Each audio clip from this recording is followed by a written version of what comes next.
Bahamians everywhere, ladies and gentlemen, good afternoon. Last week, we entered the season of Advent in preparation of the celebration of the birth of Jesus Christ. Advent is a time of preparation. It is a time to ready ourselves for new life and new possibilities. At Christmas, we find hope in the promise and light of Christ. It has been a very trying and painful year for the world. The worst pandemic in 100 years has killed more than 1 million people, wreaked havoc on the health of many more, and caused the worst economic depression in our lifetime. Hundreds of millions of people have lost their jobs and livelihoods, and fear what the future may bring. Here at home, many Bahamians have fallen very ill. Some have even died. We continue to mourn those we have lost. May their memories be a blessing. Let us continue to pray for the souls of the dead and for all who have lost loved ones. This deadly virus and the subsequent and quick collapse of our tourism industry and the decline in other areas of the economy has hit the Bahamas hard. This includes many of those under 40 and our young people who are anxious and worried about their future. After nearly approximately 3 years of economic recovery, growth, and an increase in jobs, our economy is in terrible shape because of COVID-19. We have fallen on very tough and rough times. The vast majority of our children and young people have not been able to go back to school for in-person learning. Many Bahamians have required food, unemployment, and social assistance. Many business people, including small business owners, are enduring the worst period they have ever experienced. Yet, amidst the devastation and downturn we continue to endure, there is the promise of a new day of economic recovery. Just as we have entered Advent in preparation for Christmas, there is new hope and a dawning light. Thanks to promising news on vaccines, the beginning of the end of the pandemic is near. Developed countries such as the United States and United Kingdom are on track to start vaccination this month. But during this period, before vaccines arrive here, we must work extra hard to keep our numbers down so that we can continue to restart our economy and to welcome our tourists back. Though we have many months to go, the light on the horizon is rising. Next Advent and Christmas, God willing, we will be in a much better place. But in the months ahead, we must remain vigilant and we must remain careful. Ladies and gentlemen, from the onset of the pandemic, I reported to you that we had to aggressively respond on 3 fronts to this deadly virus and to this unprecedented period in most of our lifetimes. We had to work to protect and to save lives. We had to intervene to stabilize the economy as much as possible and to prepare for economic recovery. And we had to respond aggressively to the social needs of our people. This afternoon, I want to report to you on the health, economic, and social progress we are making. I also want to advise you of the way forward. My fellow Bahamians and residents, the sacrifices we have made as a country have paid off. I want to repeat this. The sacrifices we have made as a country have paid off. When we look around the world, we can see how well we have done because we worked together. So many countries are struggling, with some countries reporting a COVID-19 death every 30 seconds or so. We pray that these countries have success with their public health measures, especially over the upcoming winter. We should be rightfully proud and grateful that our Bahamas is doing well because of the work of our health professionals, our police and defense force, and because of the discipline of all of you who abided by the health measures implemented. Just as we fought hard to get to this place, by aggressively battling a difficult second wave, we must work just as hard to guard this success. It is essential that we stay the course and continue to maintain our new case numbers as we await the vaccine. And as I've said before, as the vaccine arrives, be assured that I will be first in line to receive the vaccine. We will only distribute the vaccines if we believe that they are safe. But we must keep in mind that a vaccine will only prevent further infections. It will not cure current diseases or infections. Therefore, we must continue to work to control new infections, especially as it will take time to distribute a vaccine once it is available here in our Bahamas. Ladies and gentlemen, in order to celebrate Christmas, and because we are doing generally well at this moment, I wish to advise you of the relaxation of a number of measures. For the Christmas season, church and religious services may be held during curfew hours, that is, after 10 p.m., to accommodate midnight mass, watch night services, and other liturgical services. This applies to New Providence, Abaco, Grand Bahama, Exuma, and Eleuthera, as other islands do not currently have evening curfews. This provision extends from the 24th December 2020 up to and including January 3rd, 2021. In the event that any of our churches require additional provisions to appropriately celebrate the birth of Christ during this season, please make them known to the competent authority. Consideration will be given to these requests with appropriate consultation with our public health officials.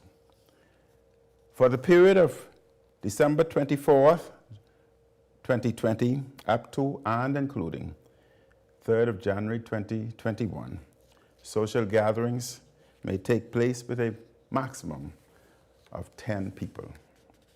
This provision applies for the islands of New Providence, Abaco, Exuma, and Eleuthera. For Sunday, December 13th, and Sunday, December 20th, retail operators will be able to provide services between the hours of 6 a.m. and 9 p.m. This provision applies to the islands of New Providence and Abaco. To be clear, the special provisions for the Christmas season that I have just outlined apply only to islands where the daily 5 a.m.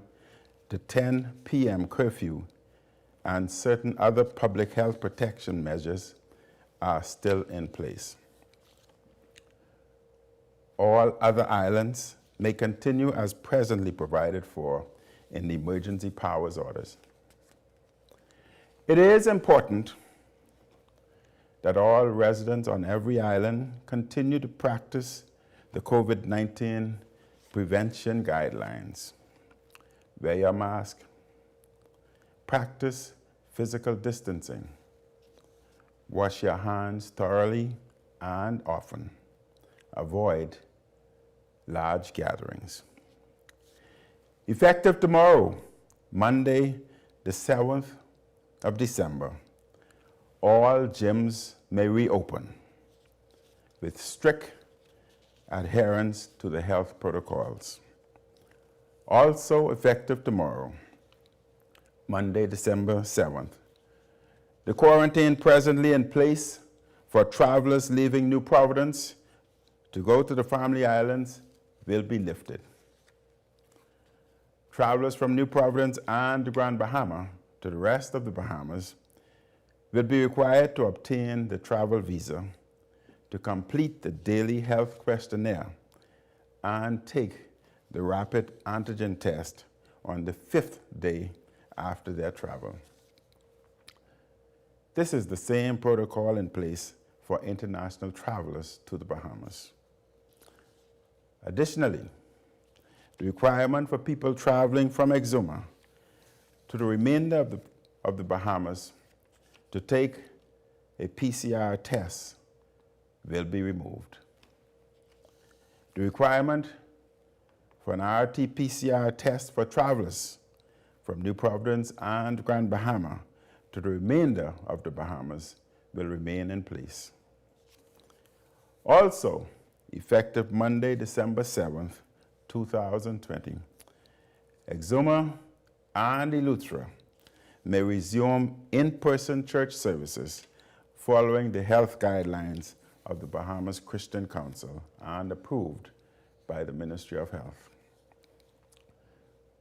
My fellow Bahamians, COVID-19 continues to place a heavy toll on our fiscal health and the economy as a whole. All around the world, we are seeing economies, large and small, experience heavy contractions and downturns. In the Bahamas, we have the unfortunate distinction of having to manage the two unprecedented shocks of Hurricane Dorian and the global pandemic. As such, it will take time for us to fully rebound and to return to pre-crisis levels. In its most recent assessment, the International Monetary Fund, the IMF, projected a decline in real GDP by about 16.2% for 2020, followed by a modest rebound of 2% in 2021. According to recent estimates, it will not be until fiscal year 2022-2023 that the country's GDP levels are expected to get back to pre-pandemic position. However, the discipline and collective sacrifices we are seeing from the majority of Bahamians is translating into fewer COVID cases. If we maintain this discipline, and if we are able to avoid future major restrictions, it will bode well for an uplift in our economic conditions. Indeed, we have seen that the modest reopening of the economy has already translated into improved revenues for the Treasury in the past month. We have shown that containing the spread of the pandemic lessens the need for the restrictive containment measures that negatively impact economic activity. As we enter the holiday season, there is reason for growing optimism, for the economic recovery is broadening. The recent decision by major resorts such as Bahama, Atlantis, and the Hilton to reopen their properties will start to restore employment opportunities for the many Bahamians who have either been furloughed or laid off as a result of COVID-19. In addition to restoring incomes and consumption, these reopenings will provide the government with badly needed revenue. Government finances are also under tremendous strain because of the unplanned unemployment, social, and economic support provided by the government to help those in need during this unprecedented time. An improving financial positive outlook is shared by the international capital markets, who just last week demonstrated an extremely positive response to the prospects of a reopening Bahamas economy. The recent bond offering was oversubscribed by hundreds of millions of dollars. Because of the strong demand, we were able to secure a 125 basis points reduction in the yield since our last offer. Yet, despite the promising developments, we remain in a very difficult place economically. My fellow Bahamians, I provided this context to assure you that your government is clear about the fiscal and economic challenges we face and the responsibilities that lies ahead. The work of the ministry, as set out in the Resilient Bahamas budget plan, is continuing without interruption. Despite the fact that government revenues are down by as much as 50%, we are ensuring still that we do as much as possible to provide food and income replacement to assist those Bahamians in need.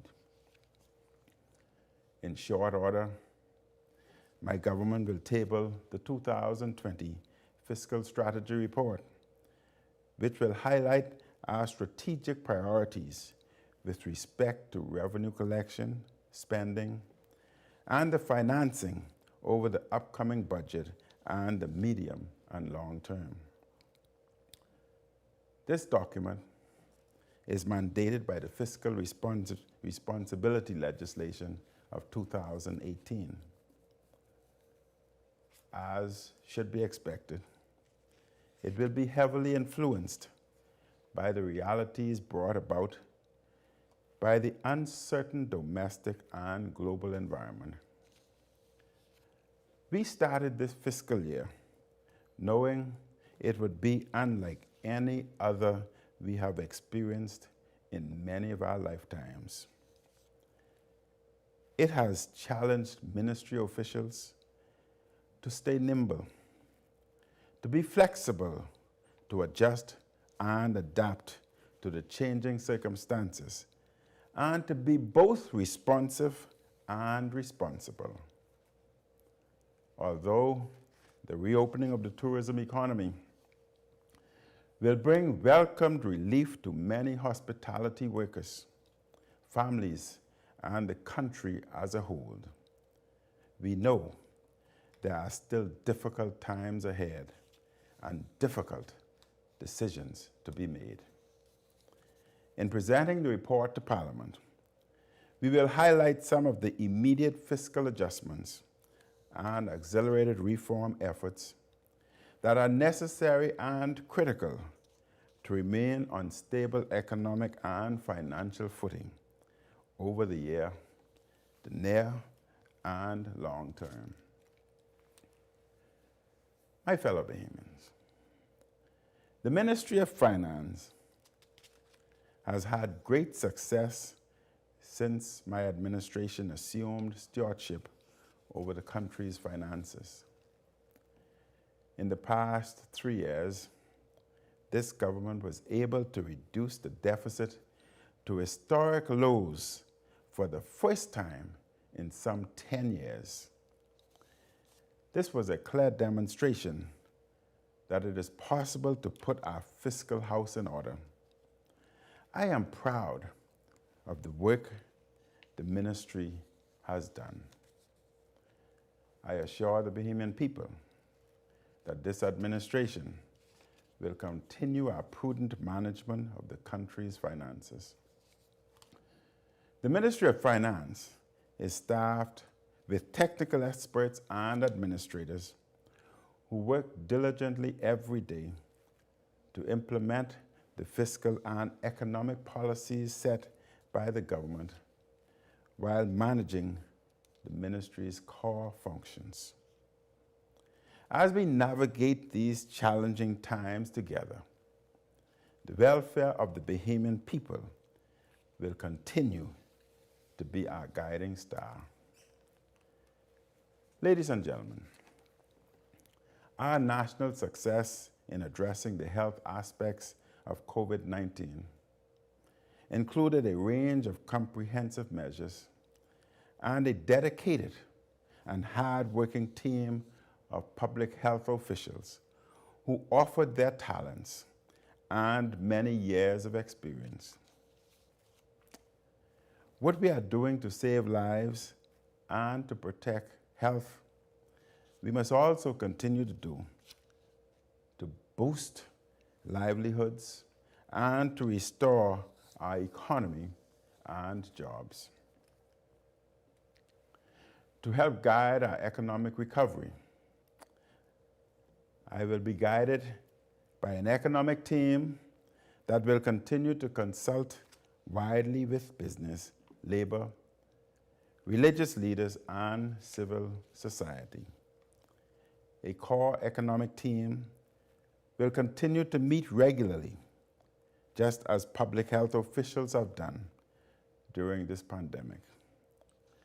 The core work of this team and of my administration during the remainder of this term is job creation and economic recovery.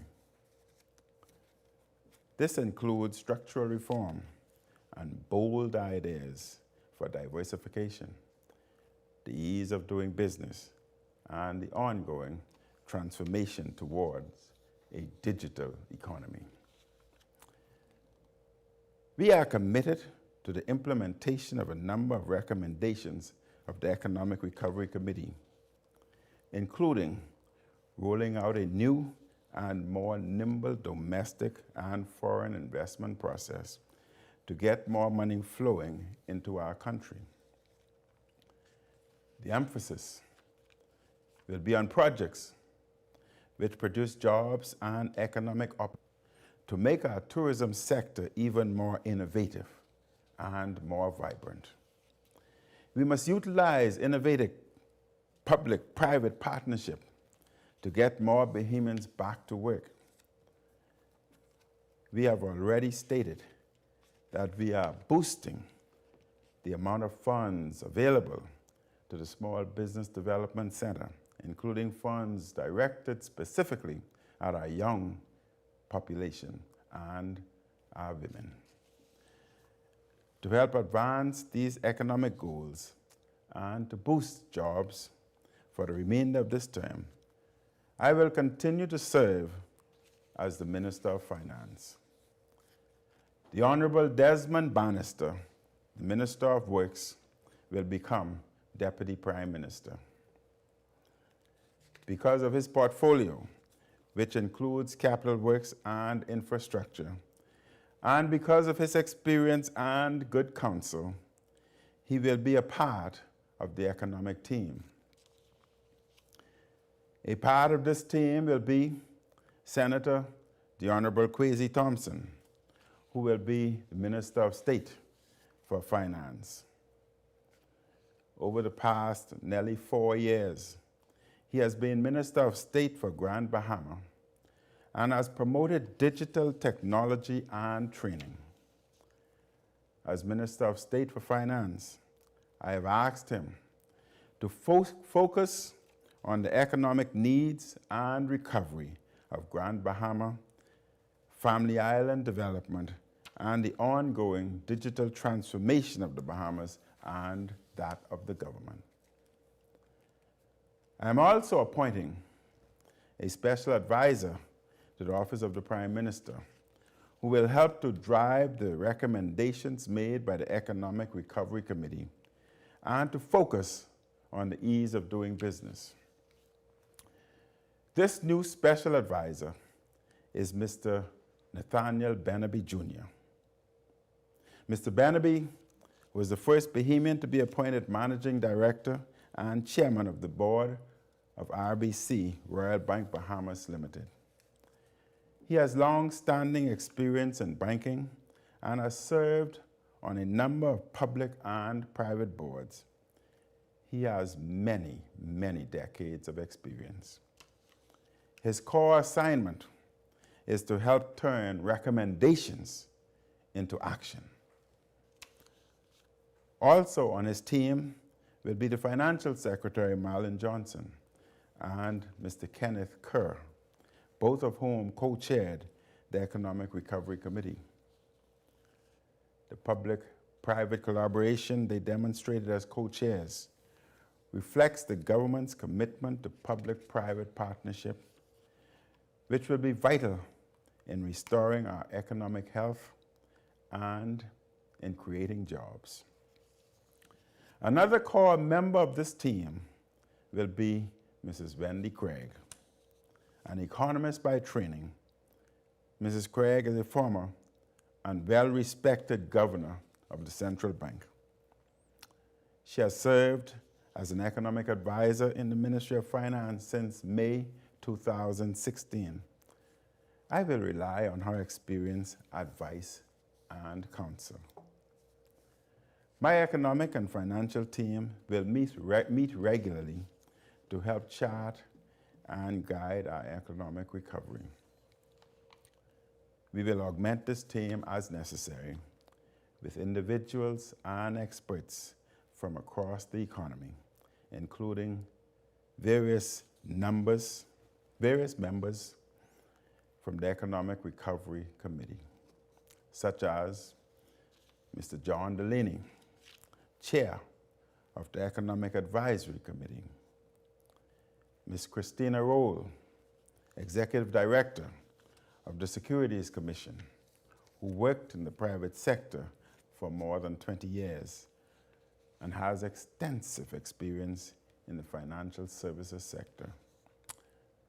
Mr. Patrick Ward, who has long-standing experience in business and the insurance industry, and noted businessman, Mr. Franklin Butler.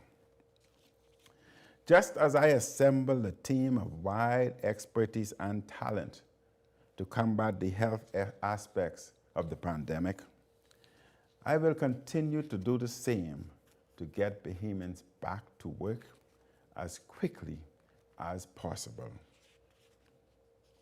This economy will recover. More jobs are on the way. In some of our meetings, I will specifically invite small business owners and entrepreneurs in their 20s, their 30s, and 40s to offer specific and concrete suggestions on what they and their colleagues need to boost their businesses. Our economic recovery will require collaboration, creativity, and boldness of spirit in order to imagine and to build a new 21st century economy post-COVID-19. I continue to ask for your ideas and suggestions as we move forward to build a better future. My fellow Bahamians, Bahamians are beginning to go back to work, but tens of thousands still remain unemployed and in need. To continue to meet the needs of our citizens, the government will extend yet again the unemployment benefit assistance through January 2021. This extended unemployment benefit program, which is funded by the government but administered by NIB, has benefited 36,959 Bahamians whose employment benefits ended after the customary 13 weeks or who otherwise would not qualify for unemployment. The payouts for this program at the end of November totaled just over $70 million. The extension of the program through the end of January will mean that tens of thousands of Bahamians will continue to get some measure of assistance until they are called back to work. Similarly, the government will extend its food distribution program for the first quarter of 2021, with an allocation of another $10 million to provide food assistance to the most vulnerable in our society. This program has to date provided assistance to over 100,000 Bahamians. I want to again thank the many businesses, civic groups, and individual citizens who have given their money and their time over and over again to help support the government's feeding program and many other programs. Thank you again also to the non-government organizations that have worked tirelessly as part of the National Task Distribution Task Force. You have all recognized that the government cannot do it alone. You have risen to the call. I thank each member of the Food Distribution Task Force personally. My fellow Bahamians and residents, we are fortunate in the Bahamas at this time. For much of the world, the pandemic has entered its worst phase. Grim records set in the spring are being surpassed across the world. Surging cases have led to various versions of lockdowns, some for very long periods of time. Leaders are grappling with what to do next. Some are extending restrictions. Others are trying to find a new mix of measures to battle still high infection rates, high hospitalization numbers, and many deaths. There are concerns of collapsed health systems, which would cause even more deaths. Our situation here in the Bahamas is stable. New case numbers and hospitalizations have fallen in recent weeks. Our policies have worked. Your hard work in following the rules have paid off. Across our archipelago, many islands have few to no restrictions. Residents can go about their lives mindful of the general public health measures. In the places where light restrictions exist, islands such as New Providence, we have recently been able to relax some measures and allow more openness. We only use emergency measures when absolutely necessary to save lives. This is the worst emergency in our modern history. When the situation improves on a given island, we relax the measures.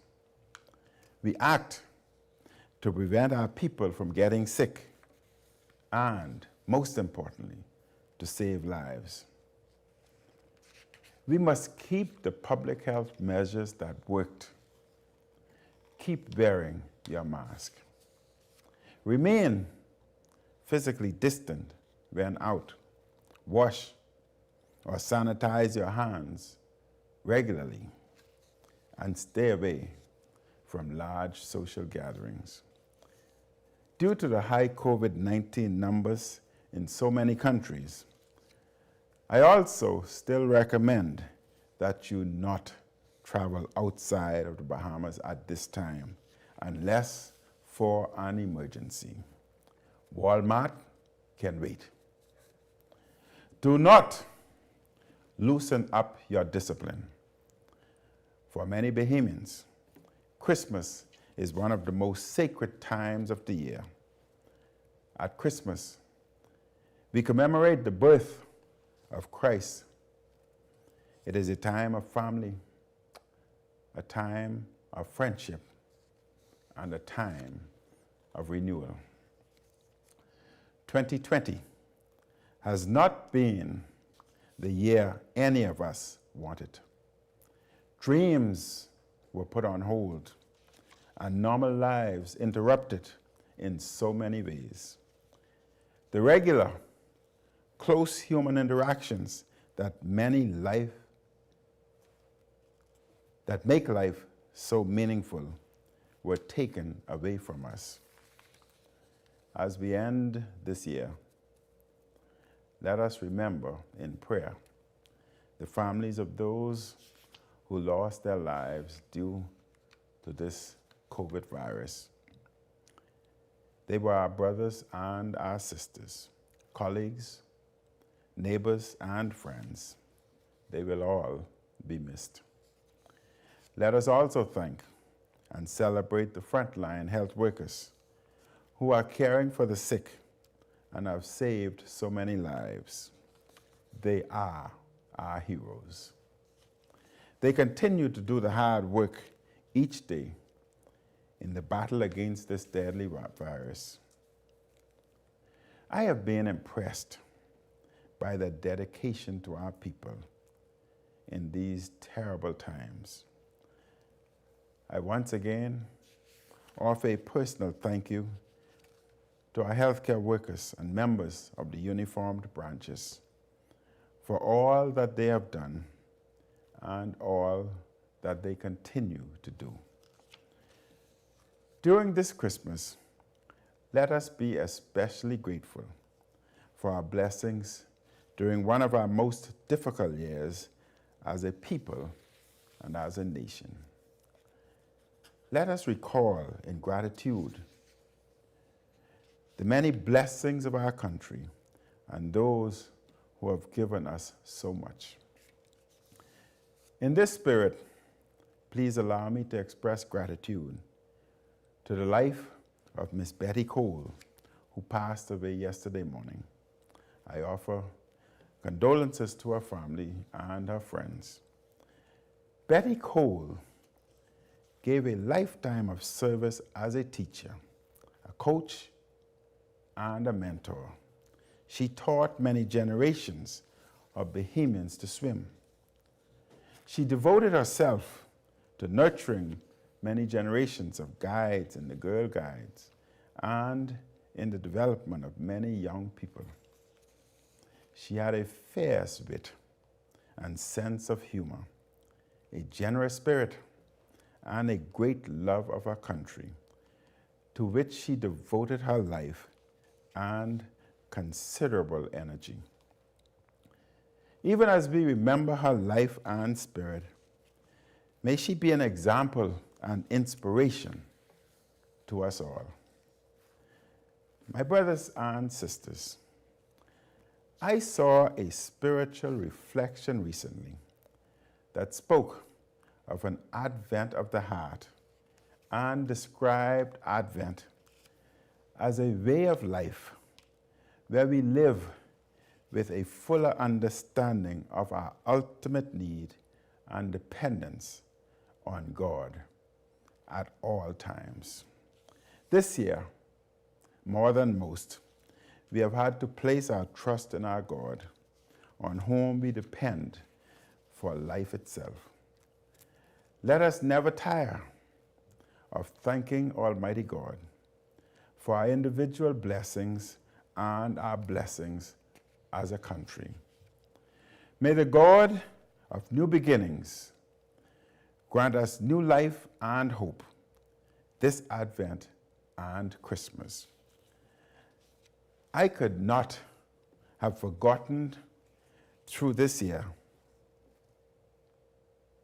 I repeat, I could not have gotten through this year without your prayers, your words, your encouragement, your acts of kindness, and your abiding support. Permit me once again to ask for your prayers and your support, which sustain me in good and in difficult days. Despite the many difficult days of this year, I thank God every day for the privilege to serve you and to serve the country we all so love. I thank you, my fellow Bahamians. Thank you, thank you, thank you. Please be safe and careful, and please continue to follow the health guidelines. Thank you and good evening.